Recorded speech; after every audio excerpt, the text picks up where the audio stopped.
Yo, what up? What up? Prince Sports here. Don't forget to comment, like, subscribe. You know, all that other good stuff. I want to talk about the NBA, the business of the NBA. Okay, you have the NBA, and we know, as we know, okay, a lot of people they have different beliefs on basketball more than any other sport. There are a lot of people out there that say the NBA is rigged. The NBA is this, is that. You know, I get a lot of comments now and then of conspiracy guys. You know, guys coming at me saying that the NBA is this and that, right? But here's my breakdown of that type of stuff. By no means necessary do I believe the NBA is rigged. I do not believe the game is set up. You know, I don't believe that, they give the awards in terms of championships to certain players. I don't do that, But what I do believe is that the NBA as a business is marketed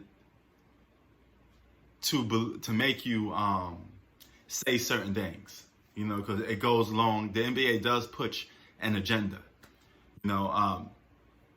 that agenda is, let's break it down to one category for the beginners. The GOAT conversation. Okay? Now, let's just say in modern times, we wasn't really, that whole GOAT conversation really came into play more in the 90s. When Jordan won his first three-peat, the NBA, ESPN, everybody was promoting Michael Jordan as the greatest of all time by his third championship. Okay?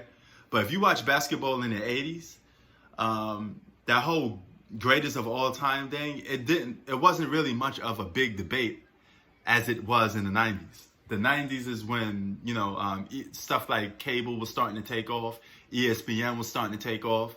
It's the beginning of the modern era. By the 2000s, we had internet, we had, cable, and, social media networks was getting put on even more, right? So then the debate for GOAT came even more and more dominant, okay? Now, I'm not saying that there wasn't a debate in the 80s for GOAT, but it wasn't as highlighted as it was when Jordan started dominating, or after he started dominating. So here's the NBA. They got Michael Jordan. He's the face of the league, right? He's the cash cow. He's the guy that put people in the seats, okay? Not only is he a great basketball player, you can't make that up. That's not fake, okay? That's not rigged, okay? But what is organized about the NBA is the marketing schemes that they use, okay? Larry Bird and Magic Johnson were retired, so the NBA needed a new face. We all know that, and the new face really was Jordan. Jordan was was becoming the face of the NBA like in the late 80s. The NBA was trying to market him as the face of the NBA, right? He kept running into Detroit and losing, so Detroit stopped some of that Michael fever from coming, but it was coming regardless. Even when in losing, he still was a big fan favorite. Right? So Michael retires, right? The NBA was actually done with Michael once he retired. This is the business of basketball.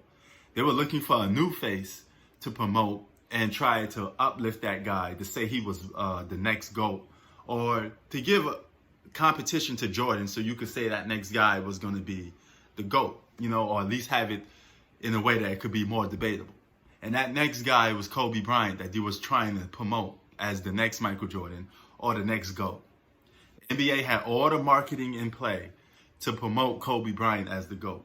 Kobe Bryant was supposed to be the next greatest basketball player of all time in terms of marketing. Not effectiveness on the basketball court, marketing. All right? So here comes the rape case. Once that rape case came, the NBA shut the doors on Kobe Bryant, because I'm going to tell you why that they shut the doors on Kobe. It's because you had a split crowd. Whenever you have the face of the NBA and it's too split, that's a problem, okay? Kobe Bryant went from #1 jersey sales, most talked about player in the league. But when that rape case came, it put a dent in marketing Kobe as the greatest basketball player of all time. If you remember, before LeBron, there was always Kobe versus Michael Jordan debates. It was a lot of those. Some of you may not notice that, but Kobe was being talked about just as much as LeBron for debating who's better, Michael Jordan or Kobe Bryant. But that fell on flat on his face. Not only with the on the court stuff with Kobe, but off the court as well. So they go hand in hand. You know, the NBA does. I do believe the NBA does put their star players in, I would say, good positions to try to help them win. But you still have to go out there and perform. For example, LeBron James doesn't like doing back-to-backs. The NBA be like, you know what? We'll make your schedule a little bit less back-to-backs, you know, just to help you out a little bit. But that doesn't mean that they're giving you games. They're making you win games. Okay? But they do make things a little easier on you, you know? They give you certain advantages. It's just like when you go to jobs, all right? You think everybody treated equal in jobs? Okay, this world's never been a world where everybody get treated equal. It's always been a position of power, always been a position of people seeking power, okay? And those that have a special hold on your business, you're going to cater to them more. Look at it this way. If you own a business and your top #1 seller, he puts food on the table for you, he puts money in your pocket, he helps your kids go to college, okay? You have all this type of money in the bank because this guy's your breadwinner, right? Same way in sports.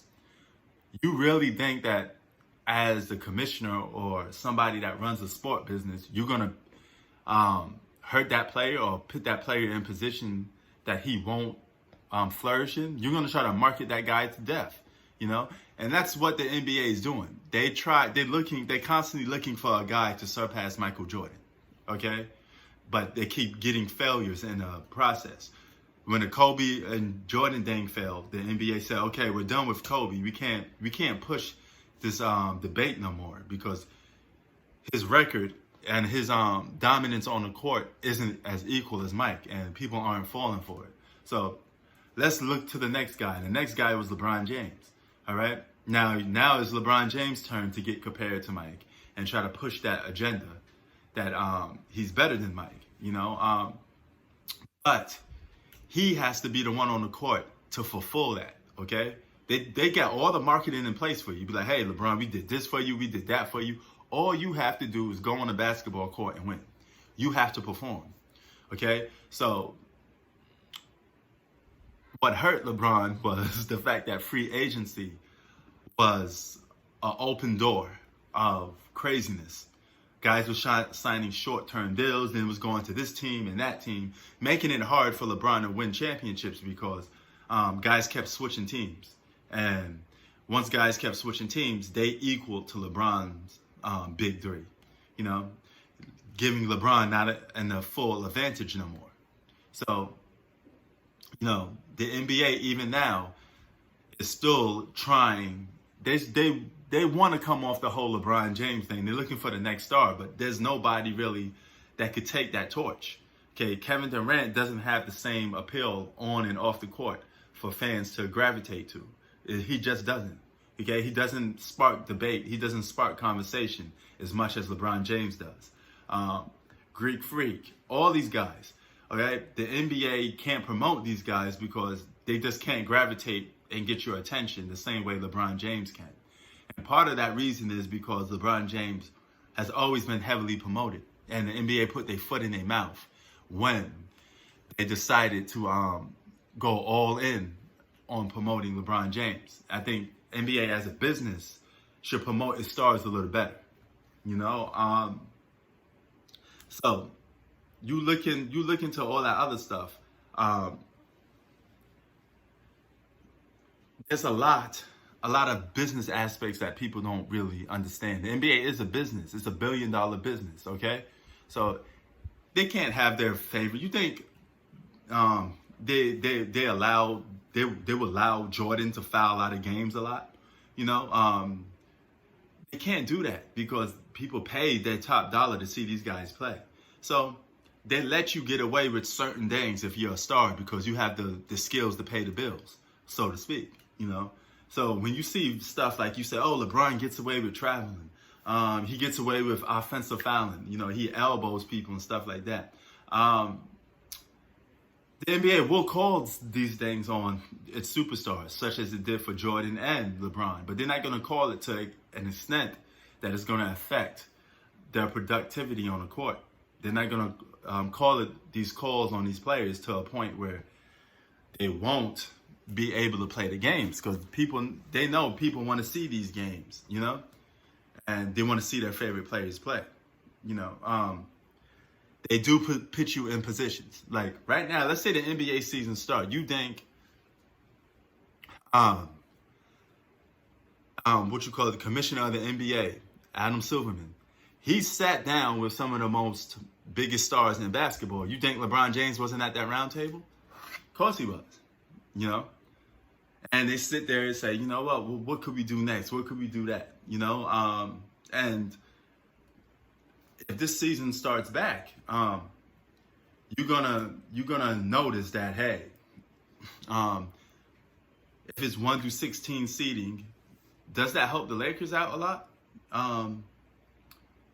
To a certain extent, you could say it does because the Lakers won't be able to meet the Clippers. They could potentially meet the Clippers in the finals. You know, I think LeBron doesn't want to go to the finals and potentially lose another finals again. I don't think that's on his agenda or his mind, you know. But the NBA does give LeBron James, you know, a little extra bonus here and there. It's not a bonus to help him cheat or win, okay? I repeat, it's not a bonus to help him cheat or win. It's a bonus as for saying, hey, thanks for doing all what you did for the NBA, you know. You still have to go out there and perform, though. That's the difference. You know, Mike got the same, if not more, advantages over LeBron James during his prime. Michael Jordan was the biggest star in basketball history, you know, probably in sports history. And only difference between him and LeBron is the fact that Jordan was smart enough to take advantage of all of it. He didn't tuck a piece of the pie. He tucked the whole pie, you know. And he was smart enough to capitalize on his situations, something LeBron James has yet to do yet. So, yeah, the NBA is a business. It's not rigged.